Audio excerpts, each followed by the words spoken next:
ఈ మధ్య ఆయన ప్రసంగాలు చూస్తున్నా, ఆయన మాట్లాడే తీరు రాజకీయంగా ఎక్కడ ఒక పవన్ కళ్యాణ్ లాగో, ఒక చంద్రబాబు నాయుడు గారిలాగో ఆవేశంతో ఊగిపోయి, రగిలిపోయి ఇక చించేసుకోవట్లేదు.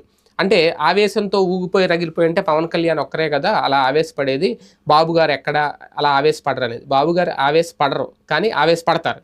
అది ఎలాగంటే జగన్మోహన్ రెడ్డి గారి విషయం వచ్చేసరికి ఆయన పథకాలు అంశాన్ని ప్రస్తావించేసరికి ఒక్కసారిగా అదే కదా ఇప్పుడు వైరల్ అవుతుంది.